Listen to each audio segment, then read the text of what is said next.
What's up, everybody? It's me, E-Man from E-Man's Movie Reviews. I recently got a chance to chat with the wonderful and hilarious Tichina Arnold during a press event for the African American Film Critic Association.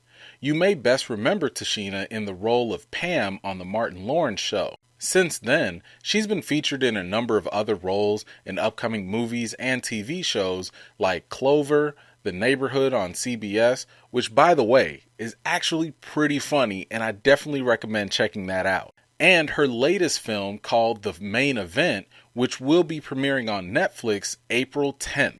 Now, since this was a roundtable, I was only able to ask like one or two questions, so this video is going to show you my primary question for her. And let's just say I think your boy might have left a nice impression. So what you'll be seeing next is part of the interview, and right after that will be the trailer for the main event. If you are interested in seeing the actual full interview, I will leave that link in the description, and you can check it out at your own leisure. If you have any thoughts, questions, or comments, please feel free to leave them in the comments below. And without any further ado, here's Miss Tichina Arnold. First of all, Ms. Arnold, thank you so much for joining us. This is really a pleasure because I've been a fan of yours for the longest. So, first of all, thank you. Don't be talking to me in that deep, sexy voice, Emmanuel. Don't be talking to me like that. You know, Hell, going on around here. Did y'all hear his voice? Look, that's my quarantine voice. So you know that's all that is. Don't pay too much mind. So my first question for you, and I'll just give you the easy, nice one to start off. First of all, I saw you in Clover. Excellent, great performance as usual. Thank you. Really impressed by it. What I have a question for you about is the main event. Can you talk to us about, what it's about, what your role is, and, just what brought you to that project? Okay, well, the main event, I got the opportunity to be offered the role, which is always wonderful, being a Black actress in Hollywood, to be offered roles. And not only was I offered the role, but I was offered the role that was written for a Black female.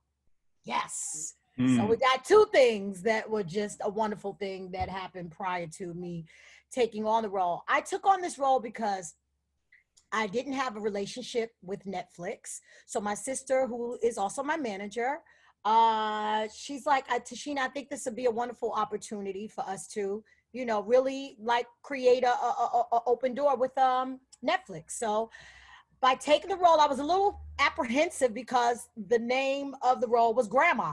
I'm like, oh my God. Here I am, like, I've been a mother. Once you play a mother, you're always a mother. So I knew once I took the role on Everybody Hates Chris as a mother, I would always be a mother. And then I was like, damn, now I'm a grandma? Like, this is going too fast. Like, this is moving too fast. I don't know about this. But what I loved about this film was it mixed a world that I used to be in. And that's that back then it was called WWF, but now it's called WWE. Saturday mornings, my sister and I, we used to watch, sorry, I'm putting my fan on. I have hot flashes, y'all. Hold on. Oh my God. Oh my God. Oh my God. Hold on. Okay. Woo! Here we go. Back in the day, I used to watch WWF with my sister. So when I heard that Netflix was teaming up with WWE, I'm like, wow, this is kind of unprecedented. This is new. This is like the first of its kind. Right. As we are talking for AAFCA, for the first time on our virtual, interview thingy, whatever you call it. What do you call this? Virtual something. Press junket. Virtual press junket. So I really wanted to play the role then because it was the only of its kind at the time. And you have two companies that are marrying each other. WWE and Netflix getting together. And I kind of looked at this film like almost like a Marvel series, the way it was written, the way it was conveyed to me via the black and white. I'm like, wow, this is kind of cool.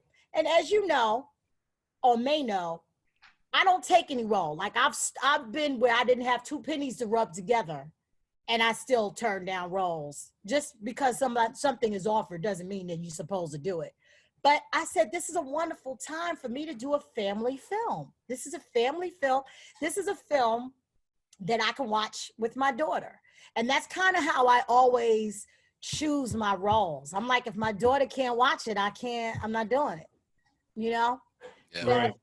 So I love the premise of it. I love the fact that it's kind of fantasy, but not, because it's kind of reality mixed with fantasy. You know, a little boy who's my grandson finds a magical mask that makes his dreams come true.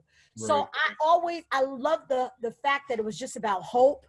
It's about, you know, children still and adults holding on to their childhood, and kind of because I'm a grandmother, I'm not really the old time grandma. I'm the new age grandma. I remember I had friends of mine that had kids when they were 15 and 16 years old.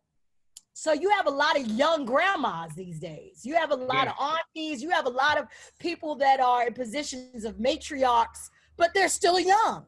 So that's why I said, okay, well, let me give this role a shot. And I had so much fun. I had a lot of fun. I think Jay Cowris, the director, he was just so sensitive to what I wanted to, you know, how I wanted to convey the role, because the little boy, he's what do we call it? Mixed race? Yeah. What's the biracial. Biracial. Okay, you know, you got to ask. I don't want to say anything incorrect. Right. But I love the fact that Jay Cowris did not focus on his daddy being white. That's not the focus of it's never mentioned. We don't talk about it.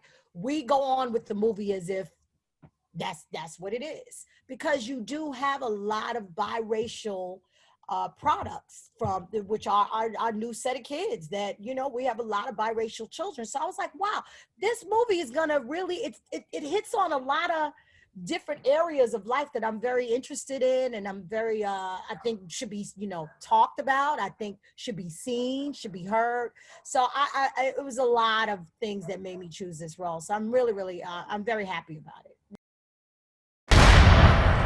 WWE Universe, get ready to meet the next great superstar.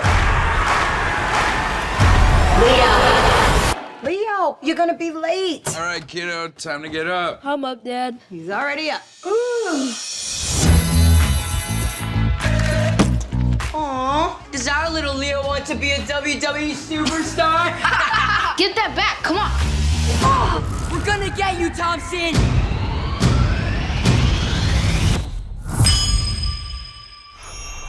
Whoa. This mask powers only work for competitors who are deserving of its magic. Oh, no! What was that? This mask makes me super fast, crazy strong. Woo! Somebody! I'm gonna break your face, nerd. I think you should leave them alone.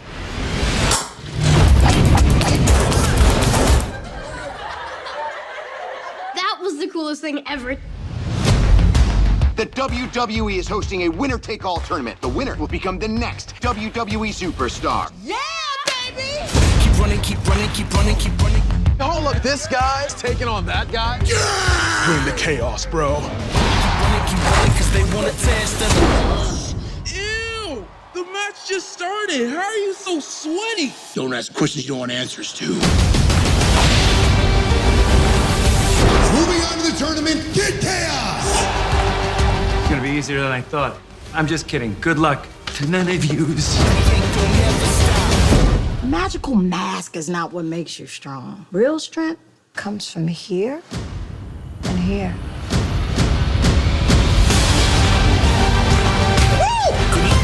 Wow! Awesome!